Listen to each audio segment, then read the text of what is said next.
कृषि के प्राचीनतम साक्ष्य मिले हैं मेहरगढ़ से। 2 किस्में मिली हैं गेहूं की, 3 किस्में मिली हैं जौ की। कृषि के प्राचीनतम साक्ष्य और इसके अलावा कपास, अंगूर, खजूर की खेती के भी प्रमाण मिले हैं।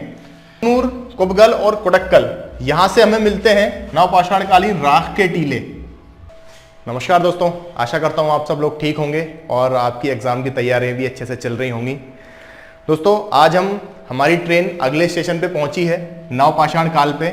इससे पहले जो स्टेशन छूट गए हैं उनके वीडियो की लिंक डिस्क्रिप्शन बॉक्स में है, आप देख लेना। हम लोग स्टोन एज पढ़ रहे हैं, हमने पुरापाषाण पढ़ लिया है, उसके तीनों पार्ट्स पढ़ लिए हैं। इसके अलावा मध्यपाषाण पिछले वीडियो में ही पढ़ा है और आज हम पढ़ेंगे नवपाषाण काल। ज़्यादा बड़ा चैप्टर नहीं है, छोटा ही है। अगर आपने पिछले वीडियो देखे हैं पुरापाषाण के और मध्यपाषाण के, तो ये वहाँ से कहानी आगे बढ़ रही है, तो आपको अच्छे समझ में आ जाएगी अगर दोनों वीडियो देखें हैं। आइए स्टार्ट करते हैं। तो देखिए, नवपाषाण काल या न्यूलिथिक एज इसको कहते हैं। मैंने आपको पहले बताया था कि इससे पहले का जो था मध्यपाषाण काल।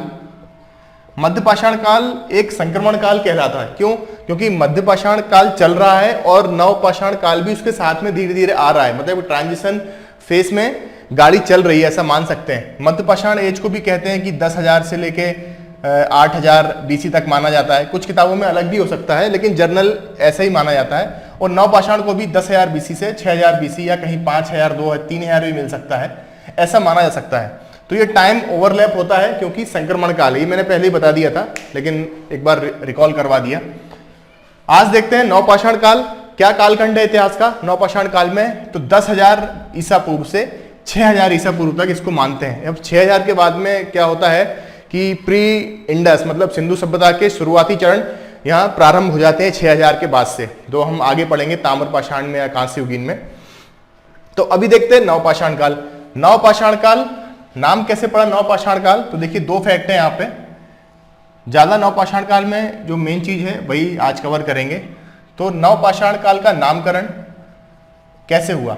इसका नामकरण किया 1865 में। एक मैगजीन निकली, the pre historic time. John लुबाक महोदय थे। इन्होंने 1865 में एक मैगजीन निकाली, मतलब निकलती ही थी वो magazine, the pre historic time. उस मैगजीन में सबसे पहले इस कालखंड को, इतिहास के इस कालखंड को नवपाषाण काल या न्यूलिथिक एज कहा गया। तो यहाँ जॉन लुबाक आप यहाँ नाम याद रख सकते हैं और द प्री हिस्टोरिक टाइम ये मैगजीन का भी नाम याद रखते हैं। अब इसी को नवपाषाण काल को हम कहते हैं नवपाषाणिक क्रांति। देखिए, क्रांति शब्द का अर्थ हम सीधे सीधे ये समझते हैं कि जब कोई विस्तृत बदलाव होते हैं किसी भी चीज में, चाहे वो सभ्यता हो या कोई भी हो, कुछ भी ऐसी चीज जो चली आ रही हो, उसमें बदलाव होता है एक बड़े पैमाने पे, तो उसे क्रांति कहा जाता है जनरली। तो नवपाषाण काल को कहा गया नवपाषाणिक क्रांति। ये कहा गार्जिन चाइल्ड महोदय ने नवपाषाण काल को एक क्रांति माना है। अब ये क्रांति क्यों माना है, आइए समझते हैं। नवपाषाण काल को क्रांति क्यों माना? ये तो हम समझ गए कि नवपाषाण काल किसने कहा, नाम किसने रखा, तो जॉन लुबाक महोदय ने। और इसको नवपाषाणिक क्रांति किसने कहा? गार्जिन चाइल्ड महोदय ने। क्यों कहा, ये देखते हैं। देखिए, क्रांति का सबसे पहला कारण है, इस काल में मनुष्य कृषि करने लग गया है। इससे पहले क्या था? आखेटक था, खाद्य शिकार करता था, उसमें से मांस खाता था या कंदमूल खा रहा है, या फिर जो उसको फसल उगी मिल जा रही है, जो खाने लायक वस्तुएं हैं, उसको वहीं खा के आगे बढ़ जा रहा है, नया ठिकाना ढूंढ रहा है, गुफाओं में रह रहा है, शैलाश्रमों का आश्रय ले रहा है। बहुत सी चीजें जो हमने पहले डिस्कस की थी। लेकिन इसमें नवपाषाण काल में आके, क्योंकि देखिए होमोसेपियंस अब हो चुका है, उसके मस्तिष्क का विकास भी हो चुका है, अब उसको नई नई चीजें समझ में आ रही हैं। सबसे पहले उसने कृषि का विकास किया। अब वो समझ गया है कि यार एक ये चीज है, हर साल उगती है, हर साल एक मौसम में ये चीज मैं खाता हूं, तो क्यों ना इसको खुद ही उगा के देखूं। उसने उस चीज को वहां पर उगाया, कोई भी फसल है उसको वहां पर उगाया। अब देखिए, फसल उगा तो ली है, अब उगा के कहीं चला तो जाएगा नहीं, उसका रखरखाव भी करेगा। जब तक फसल पक नहीं जाती है, 2, 4, 6 महीने जितना भी समय लेती है, तब तक वो वहां रहेगा अभी। तो वहां रहेगा तो उसका स्थान कैसा हो जाएगा? या कह सकते हैं उसका आवास कैसा हो जाएगा, आवास हो जाएगा स्थायी। तो देखिए ये हम क्रांति क्यों कहते हैं, ये समझ रहे हैं कि इस काल को क्रांति क्यों कहते हैं। दो चीजें हो गई हैं, एक तो कृषि का आविष्कार हो गया है, कृषि करने लगा है मनुष्य, कृषि करने के बाद से कृषि कर रहा है तो उस स्थान पे रुकेगा, तो उसका आवास कैसा हो गया, स्थायी। अब वो वहां रुक गया है, अब यायावर नहीं है, भटक नहीं रहा है, अब वो एक स्थान पे रुक गया है, आवास स्थायी हो गया। तो यहां अवधारणा आती है ग्राम की। भाई 10, 20, 50 लोग जहां स्थायी होकर रुक गए हैं, इंतजार कर रहे हैं फसल पकने का, तो वहां ऑटोमेटिक स्वतः ही एक ग्राम बन जाएगा। ग्राम बन जाएगा तो ग्राम में क्या होंगे, घर होंगे। तो यहां कहने का मतलब है कि घर की अवधारणा, एक स्थायी आवास, निवास या घर की अवधारणा आती है नवपाषाण काल में। इससे पहले जो हमने देखा है मध्यपाषाण काल में भी जो हमने देखा था, सराय नहराए में चूल्हे वगैरह मिले थे, बहुत सी चीजें। तो अब ऐसा नहीं कह सकते कि उस टाइम पे नहीं था, उस टाइम पे अचानक बन गया, बताया ना संक्रमण काल है, वहां से चीजें चलती आ रही हैं धीरे धीरे और यहां आके परिपक्व हो रही हैं। तो दो चीजें हो गई यहां, कृषि और आवास। तीसरा देखते हैं तो पशुपालन। देखो मध्यपाषाण काल जो हमने इससे पहले पढ़ा था उसमें मनुष्य पशुपालन करना सीख गया था, कर रहा था, लेकिन अब यहां पर नवपाषाण काल में बड़े पैमाने पे कर रहा है। अब उसको ये भी पता है कि यार ये जो मेरे पशु हैं ये खेती के काम आते हैं, ये कुछ हैं जैसे बकरी वगैरह है, ये हैं, इनको मैं आगे चल के बरसात का जब मौसम आ जाए या किसी भी समय इनको खा भी सकता हूं। तो अब उसने ये कह सकते हैं औद्योगिकरण स्टार्ट कर दिया है पशुपालन के परिप्रेक्ष्य में। तो यहां पशुपालन बड़े पैमाने पर कर रहा है मनुष्य। तीन चीजें हो गई, कृषि करने लगा है, स्थायी आवास हो गए हैं, पशुपालन करने लगा है। तीसरा है बहुत इंपॉर्टेंट है मृद भांड, पॉटरी। मृद मतलब मिट्टी, भांड मतलब बर्तन, मिट्टी के बर्तन बनाने लग गया है। क्यों बना रहा है मिट्टी के बर्तन, क्योंकि भैया देखो कृषि कर रहा है तो फसल भी होगी, फसल होगी बहुत सारी होगी, तो 2-4 दिन में तो खा नहीं पाएगा, उसके लिए उसको स्टोर करना जरूरी है। स्टोर करने के लिए उसको जरूरत लगी तो उसने मृद भांड बनाना स्टार्ट किए। मृद भांड मिट्टी के बर्तन होते हैं, आगे चल के हम देखेंगे कि इनके कलर वगैरह के हिसाब से रहते थे और बहुत सारी चीजें कैसे बनते थे। मोटे तौर पे आप समझ लीजिए 4 चीजें हो गई, कृषि, आवास, पशुपालन, मृद भांड। और एक और देखते हैं औजार। औजार तो हम पूरा पाषाण काल से ही पढ़ते आ रहे हैं, पहले कैसे औजार थे, क्या संस्कृति थी, चॉपर, चॉपिंग, क्लीवर वगैरह पढ़ा था। फिर हमने आगे जाके फिर हमने क्या पढ़े थे, त्रिभुजाकार, नवचंद्राकार, समलम वगैरह। तो वो मध्यपाषाण काल वाले जो औजार थे कौन कौन से थे, त्रिभुजाकार और एक नवचंद्राकार और समलम, ये सब अभी भी चल रहे हैं। मध्यपाषाण से नवपाषाण में भी यही हथियार चल रहे हैं अभी भी, लेकिन अब ये कैसे हो गए हैं, पालिशदार हो गए हैं। अब इन पत्थरों पे पॉलिश कर रहा है, घर्षित हो गए हैं, इसको ज्यादा रगड़ रहा है, ज्यादा पॉलिश कर रहा है, ज्यादा नुकीले बना रहा है। एग्जाम्पल समझते हैं, जैसे ये त्रिभुज है, त्रिभुजाकार कोई हथियार है, मध्यपाषाण काल में ज्यादा शार्प नहीं है, तो अगर एक खरगोश को मारना है तो 5, 7, 10, 20 बार इसको मारे, दूर से फेंक के मारा तब वो मरा। लेकिन नवपाषाण काल में क्या है, उसने पॉलिश करना सीख लिया है, पैने कर ली हथियार, तो एक त्रिभुजाकार फेंक के जब मारा खरगोश को तो एक बार से ही वहां शिकार हो जाता है। ये यहां पर क्रांति का कारण है, आप समझिए इसको नवपाषाणिक क्रांति क्यों कहा गया, कितना बदलाव आ गया है। कृषि करने लग गया, उसको भटकने की जरूरत नहीं है, आवास उसका स्थायी हो गया है, घर की, ग्राम की यहां परिकल्पना आती है। पशुपालन करने लग गया है, पशुओं का महत्व समझ गया है, मृद भांड बर्तन बनाने लग गया है, स्टोरेज करने लग गया है, और औजार पालिशदार चकमक औजार बनाता है, अधिक नुकीले। तो इससे हम समझते हैं नवपाषाण काल फेस क्या है, मनुष्य कैसे परिवर्तित हो रहा है, नामकरण किसने किया इसका, किस मैगजीन में, और नवपाषाणिक क्रांति इसको गार्जियन चाइल्ड ने कहा। क्यों कहा था, तो ये कुछ कारण मैंने उसके बता दिए। नवपाषाण काल में देखिए 2 ही चीजें, एक तो ये हम समझ लेते हैं, इसके बाद इसके स्थल देख लेंगे कौन कौन से प्रमुख स्थल हैं। पूरी स्टोन एज में ही इनफैक्ट ऐसा है कि आप थोड़ा उसके कॉन्सेप्ट समझ लीजिए कि वहां क्या चल रहा होगा उस समय पे, और उसके संबंधित स्थल, औजार, पत्थर, ये 2-3 ही चीजें हैं जिससे एग्जाम में पूछा जाता है। बाकी बहुत ज्यादा रॉकेट साइंस नहीं है और इतना बड़ा टॉपिक भी नहीं है। कई लोग तो इसको स्किप कर देते हैं बोर समझ के, और या फिर आपको यूट्यूब वगैरह में भी इसके एक ही वीडियो में पूरा स्टोन एज आपको मिल जाएगा, लेकिन मैंने पहले दिन बताया था कि मैं सारा अलग अलग बताऊंगा ताकि कोई कंफ्यूजन ना रहे। एक ही में पूरा बोर्ड भर दूंगा, उसके बाद में फिर आपको एक एक बताता रहूंगा, ये उस टाइम पे ये औजार थे, ये औजार थे, ये मृद भांड था, ये था। वीडियो के बाद में आपको कुछ पल्ले नहीं पड़ेगा, इसलिए अलग अलग देखिए।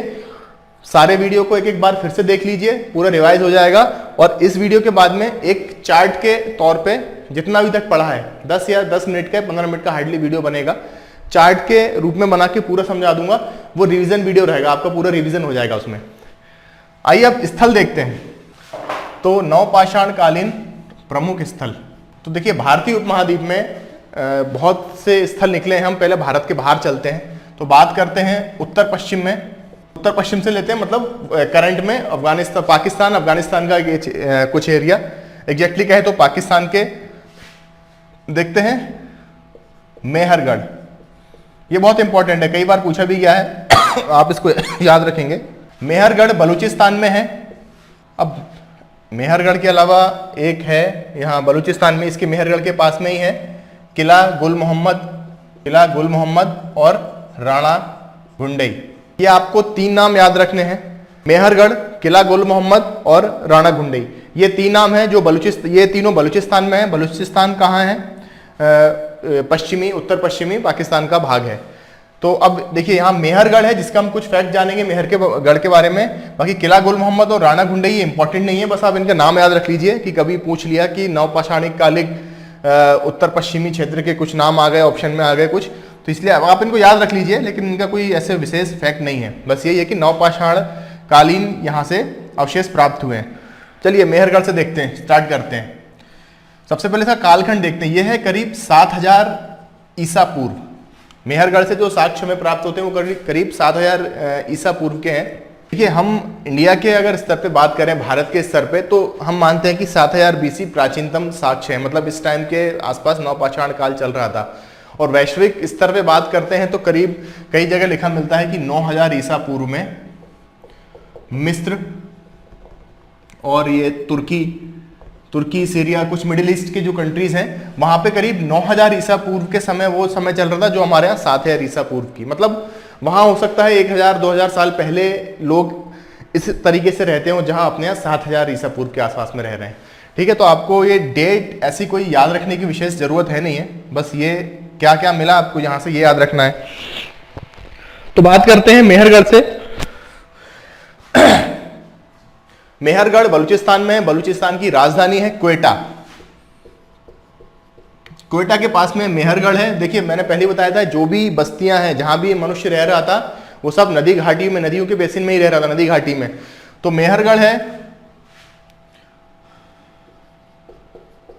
लोरालेई और जोब। ठीक है, ये 2 नदी हैं, लोरालेई और जोब नदी है, बलूचिस्तान में क्वेटा में बहती है। इन दोनों नदियों की जो घाटी थी वहां पे मेहरगढ़ बसा हुआ था। मेहरगढ़ के बारे में अगला फैक्ट जानते हैं, तो प्राचीनतम बस्ती है।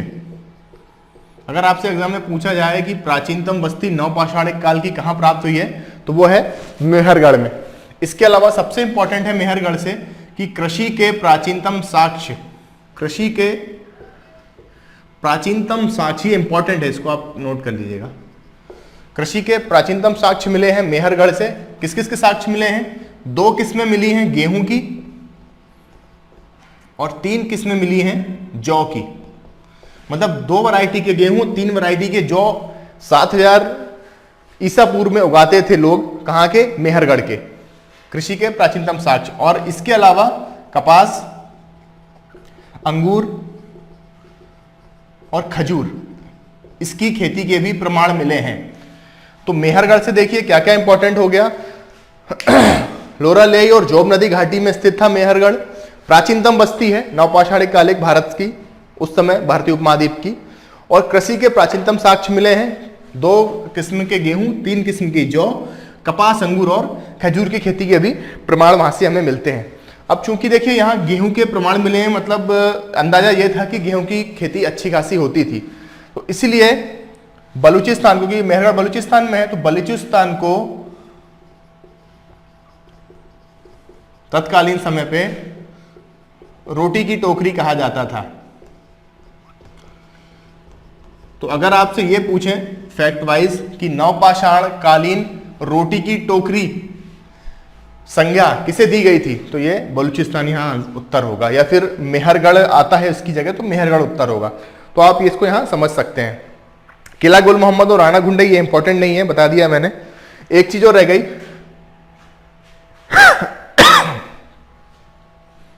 भैंस पालन।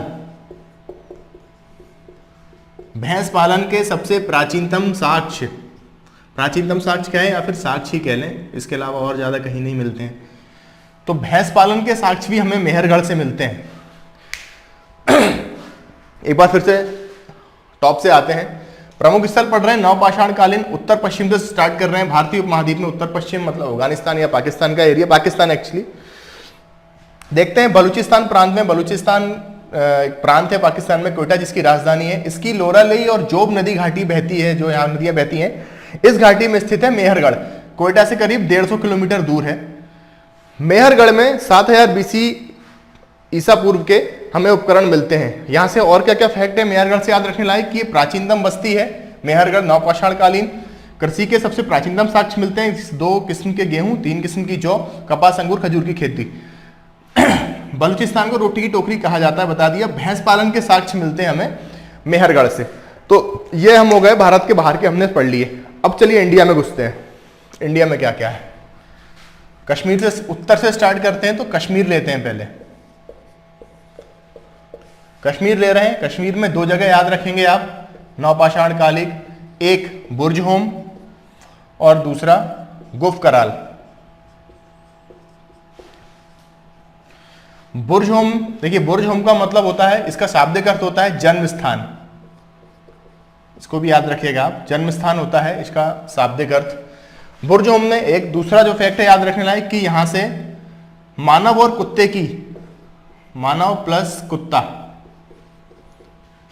इनकी समाधि प्राप्त हुई है, या फिर इनकी कब्र में युगल कब्र इनकी प्राप्त हुई है, मानव और कुत्ते की।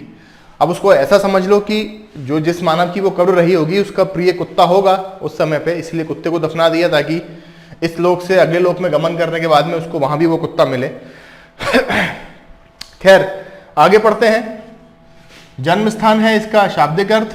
यहां बुर्ज होम में मानव कुत्ते की कब्र मिली है। इसके अलावा झील के किनारे, देखिए बुर्ज होम कश्मीर में कहाँ है, ये श्रीनगर है जो कैपिटल, वहां से करीब 16 किलोमीटर है। 16 किलोमीटर है श्रीनगर से। श्रीनगर तो वैसे कई झीलें हैं वहां पर, है ना। तो बुर्ज होम में झील के किनारे गर्तावास मिले हैं। गर्तावास मतलब गर्त मतलब गड्ढा, संधि विच्छेद कर देंगे तो आवास मतलब रहने की जगह। तो देखिए बेसिकली क्या है कि वहां पे ठंड बहुत पड़ती है कश्मीर में, तो पानी भी चाहिए, तो झील के किनारा लेंगे, है ना। और झील के किनारे के बाद में ऐसी जगह जहां थोड़ी गर्माहट हो, ठंड से बच सके, तो गड्ढे खोद के नीचे घर बनाए जाते थे जिन्हें गर्तावास कहते थे। ठीक है। इससे पहले एक हमने ऐसी टर्म पढ़ी थी मध्यपाषाण काल में, स्तंभ गर्त, मतलब स्तंभ के लिए जो गड्ढा बनाया था, पिलर वाला बताया था मैंने, इस पर छत डल दी थी, वो स्तंभ गर्त थे।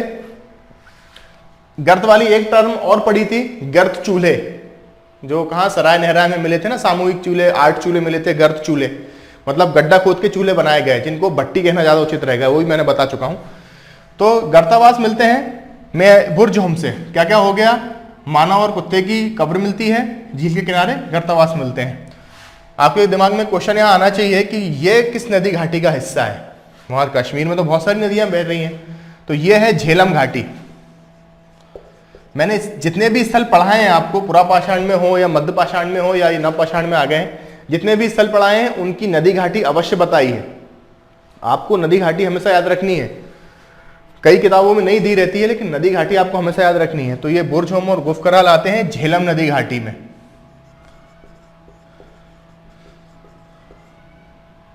ठीक है, तो ये हो गया बुर्ज होम। आगे बढ़ते हैं गुफ कराल। तो गुफ कराल में सबसे पहले देखते हैं गुफ कराल का अर्थ होता है, शाब्दिक अर्थ देखते हैं, इसका होता है कुम्हार का घर। कुम्हार का घर, इसका याद करने लायक चीज नहीं है, आप वैसे ही पढ़ सकते हैं, याद रखना हो तो रख लीजिए। गुफ कराल। यहां से क्या मिलते हैं, यहां से भी हमें गर्तावास मिलते हैं। इसके अलावा इंपॉर्टेंट हड्डियों के सर्वाधिक उपकरण, ये इंपॉर्टेंट फैक्ट है, इसको आप याद रखेंगे कश्मीर से। गुफ कराल में हड्डियों के हमें सबसे प्राचीनतम उपकरण मिलते हैं। हड्डियां किसकी हैं, ये हिरण की, हिरण की हड्डियों से बने हुए हमें सर्वाधिक उपकरण प्राप्त होते हैं गुफ कराल से। तो यहाँ कश्मीर कंप्लीट हो गया। एक बार जल्दी से देख लेते हैं। कश्मीर में हम झेलम नदी घाटी में देखते हैं 2 स्थान मिलते हैं, बुरजहोम और गुफ कराल। श्रीनगर के पास में ही है दोनों। जन्म, बुरजहोम का मतलब होता है जन्म स्थान, मानव प्लस कुत्ते की कब्र मिली है, झीलों किनारे गर्तावास प्राप्त हुए हैं। गुफ कराल में हमें गर्तावास भी प्राप्त हुए हैं और हड्डियों का सर्वाधिक उपकरण मिले हैं गुफ कराल में। चलिए कश्मीर से नीचे आते हैं।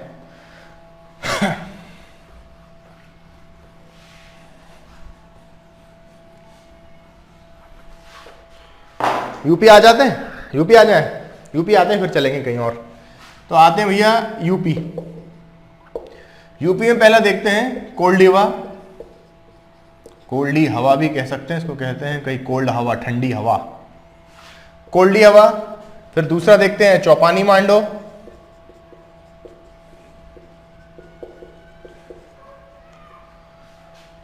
चौपानी मांडो के बाद देखते हैं तीसरा महगरा, मगहरा। अब दिमाग में क्वेश्चन आया कि नहीं आया कि भैया ये किस नदी घाटी के पास में है, तो ये इलाहाबाद के पास में है। गंगा की सहायक यमुना, यमुना की सहायक टोंस, तो ये है टोंस नदी घाटी। कहाँ बहती है टोंस नदी, मिर्जापुर में। मिर्जापुर वेब सीरीज देखी होगी आपने, उसमें है कहीं के टोंस का जिक्र है, भगवान जाने है कि नहीं। आप यहाँ याद रख लेना कि टोंस नदी घाटी। तो ये 2-3 स्थान होगा, ये इंपॉर्टेंट है तीनों, विशेषकर कोल्डी हवा, चौपानी मांडो बहुत इंपॉर्टेंट है, इसलिए इसको हम ध्यान से देखेंगे। कोल्डी हवा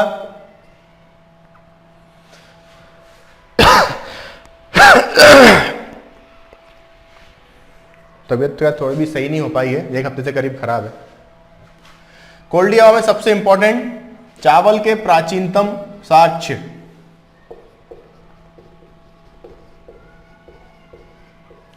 इंपॉर्टेंट है ये वाला फैक्ट। कोल्डी हवा टोंस नदी घाटी में है, यहां हमें मिलते हैं चावल के प्राचीनतम साक्ष्य। इसके अलावा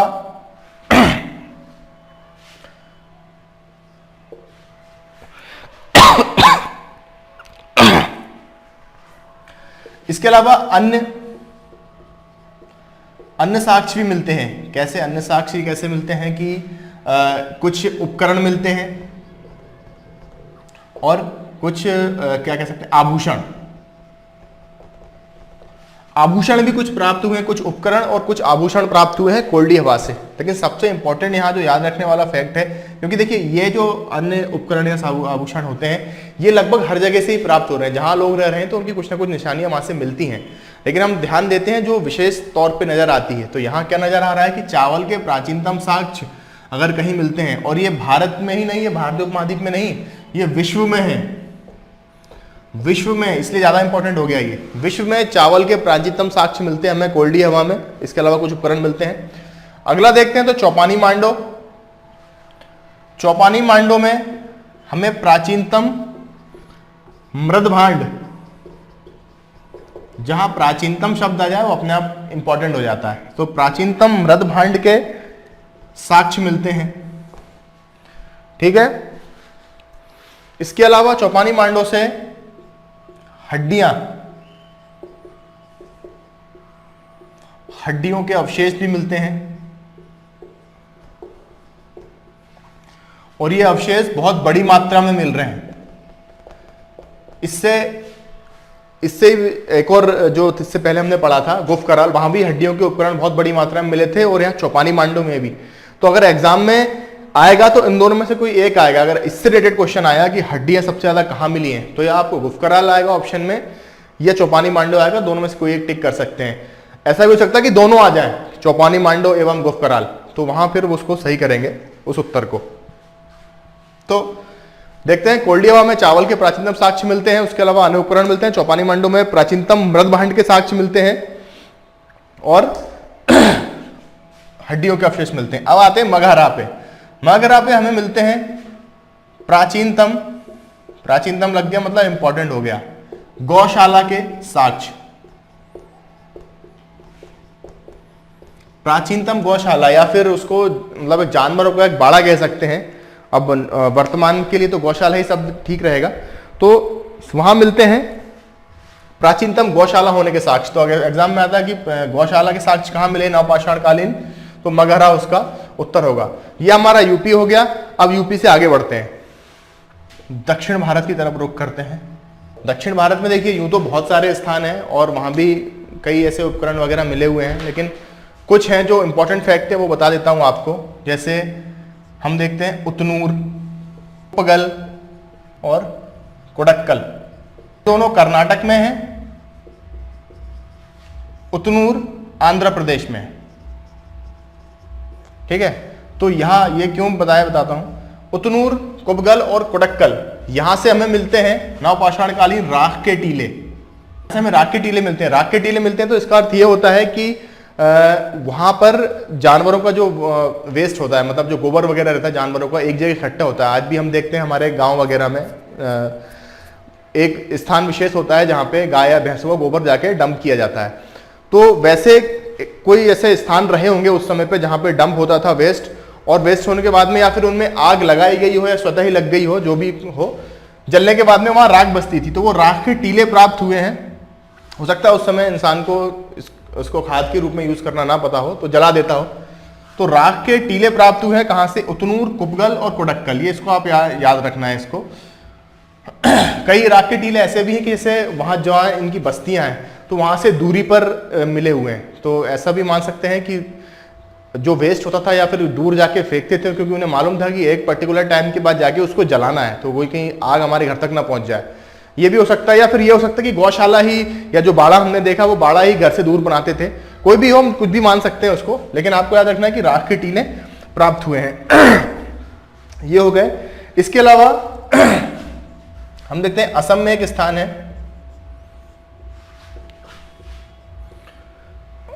दावोजली, दावोजली हार्डिंग। यहां भी नवपाषाणकालीन, नाम याद रखना है आपको बस, नवपाषाणकालीन यहां पे साक्ष्य प्राप्त हुए हैं।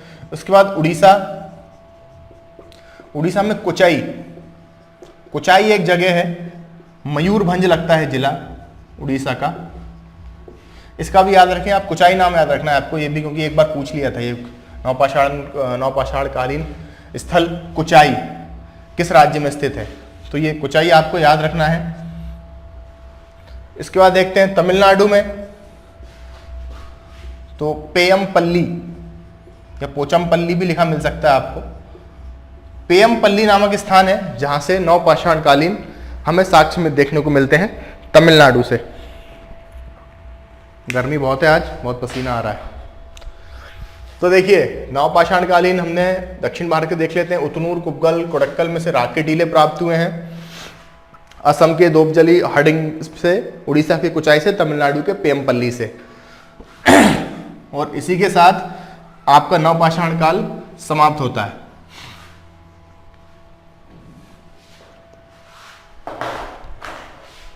अब यहां पर हमने हमारा जो स्टोन एज हम लोग पढ़ रहे थे, क्या क्या पढ़ लिया था एक बार देख लेते हैं।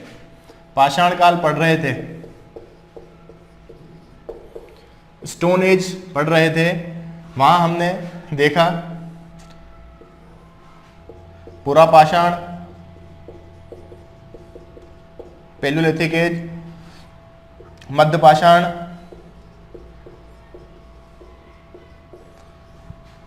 और नवपाषाण।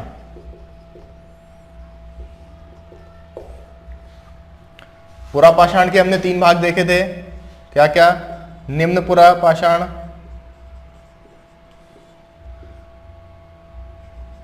मध्य पुरा पाषाण और उच्च पुरा पाषाण। इसके बाद मध्य पाषाण निपटाया और आज नवपाषाण की फाइल निपटा दी है। तो उम्मीद है कि समझ में आ गया होगा। पुराने वीडियो देखेंगे जब आप पहले से यहाँ से निम्न पुरापाषाण से या पुरापाषाण से लगातार देखेंगे तो बिल्कुल सब क्लियर हो रहा है, कुछ डाउट रहेगा ही नहीं मन में। डायरेक्ट ये वीडियो देख रहे हैं तो कोई मतलब नहीं है, बंद कर दो। अब पाषाण काल का पूरा चार्ट पढ़ेंगे नेक्स्ट वीडियो में, और चार्ट के जैसे ये चार्ट बनाया ना वैसे ही चार्ट होगा, और चार्ट के साथ में जो प्रमुख विशेषताएं फैक्ट हैं उस समय के वो संग में लिखते रिवाइज रिकॉल करते हुए चलेंगे। तो आपको जितना हमने 3 वीडियो में पढ़ा हुआ है, 3-4 वीडियो में, वो आपको 20-25 मिनट में सारा एक बार याद हो जाएगा, फिर कहीं देखने की जरूरत नहीं है, परीक्षा में कर लोगे, है ना। तो आज के लिए इतना ही, पढ़ाई वढ़ाई करते रहिए। धन्यवाद, जय हिंद।